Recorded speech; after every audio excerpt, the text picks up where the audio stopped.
Y para entender un poco mejor la naturaleza tectónica de la península de Yucatán, le agradezco a la doctora Iris Neri Flores, profesora de la Unidad Mérida de la UNAM, desde luego, que nos regale unos minutos de su tiempo. Doctora, qué gusto saludarle esta noche. Buenas noches. Buenas noches, al contrario, gracias por esta invitación. No, hombre, al contrario. Doctora, ¿nos podría ayudar a entender un poco la naturaleza tectónica de la península? Porque aquí eso de los temblores, pues no es lo nuestro, la verdad. Así es, pues bueno, en primera quiero decirles que a nivel mundial, pues digamos, todo el planeta se compone de placas tectónicas y en particular en México la principal placa tectónica se conoce como la placa de Norteamérica y tenemos una muy importante también que es la de Cocos y esta de Cocos hace un movimiento por abajo que se conoce como movimiento de subducción y es lo que genera sismos y también vulcanismo, por ejemplo, ¿no? Ok. Yucatán y bueno, toda la península está dentro de la placa de Norteamérica. Ok, ahora, ¿estamos lejos de los lugares donde se generan sismos, por lo que entiendo, o es el tipo de subsuelo que tenemos? Sí, o sea, estamos lejos, o sea, digamos, hay una regionalización sísmica y la península pertenece a una regionalización sísmica tipo A, ¿no? Así se conoce.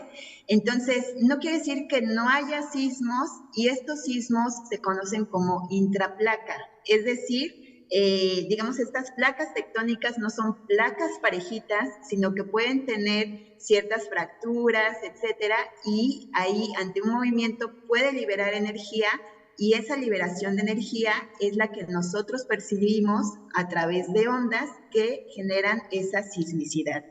A través de la historia, digamos, del registro sísmico, ¿no? O sea, donde debemos de encontrar dónde existe esta información es el Servicio del Sistema Sismológico Nacional y ahí hay un catálogo de sismos.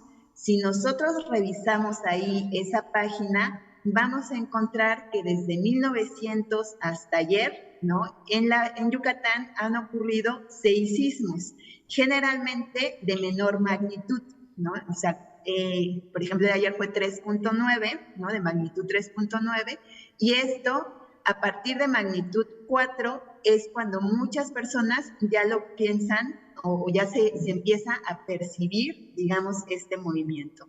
No es algo que nos deba de preocupar como tal, ¿no? O sea, de este peligro, pero sí es importante saber que los sismos pues pueden ocurrir todo el tiempo. Ok. Y qué interesante, doctor. Entonces, 6 sismos en 122 años.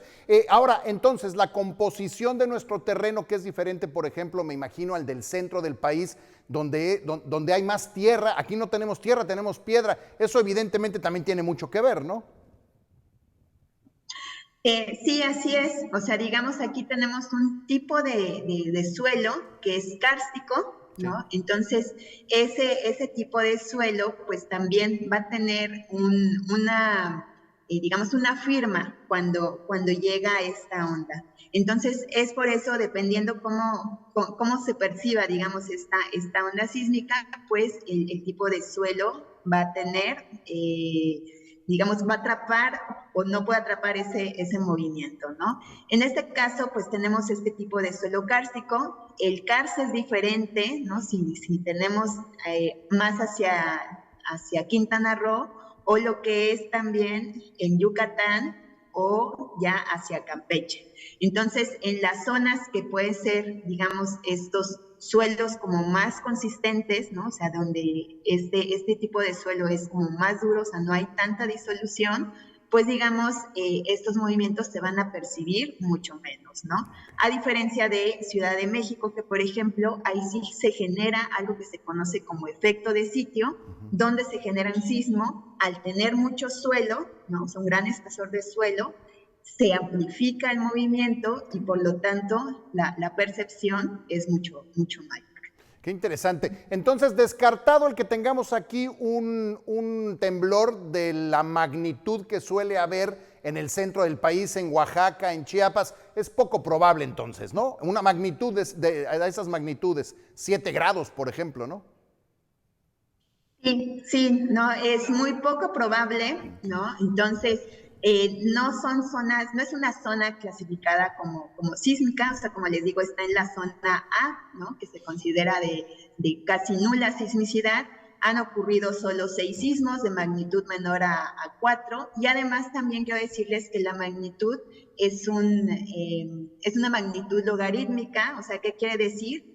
Que, digamos, el de magnitud 5 es mucho, o sea, 10 a las 5 veces más grande, ¿no? Que el de la magnitud 4, por ejemplo, ¿no? O sea, se amplifica mucho una diferencia de magnitud. Sí, claro, Entonces, exacto, eso es, digamos, ya le lo que entendí. O tenemos que sea, considerar. el que tengamos una magnitud de 2 y luego de 4 no significa que sea el doble, sino que va creciendo de manera logarítmica. O sea, de 2 a 3 no es solo un punto, es una intensidad mucho mayor que el porcentaje en el nominal, ¿no? Sí, entiendo eso perfectamente bien.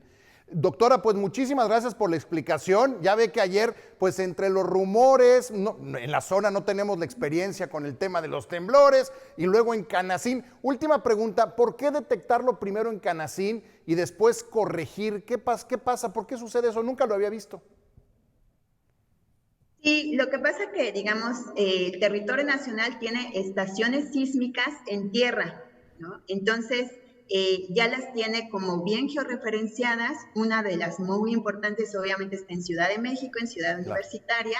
Entonces, ocurre un sismo y lo primero que te llega es una gráfica que se llama sismograma. Y a partir de ese sismograma tú calculas, ¿no? El epicentro, o sea, es decir, dónde ocurrió, pues, el sismo como tal.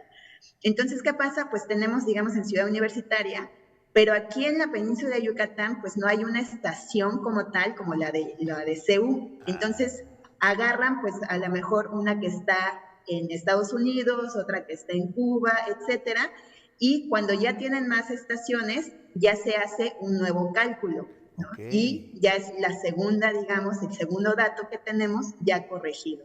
Pero por eso digamos que tenemos como más error al primer cálculo, ¿no? Porque nada más tenemos la más cerquita, que es la de CEU. Claro, qué interesante. Doctora, O muchísimas bueno, la gracias por su principal. tiempo. Que tenga buena noche y buena semana. De verdad, muchas gracias. Igualmente para todos, y recordemos que los sismos no se pueden predecir. Así es. Muchas gracias, doctora. Buena noche.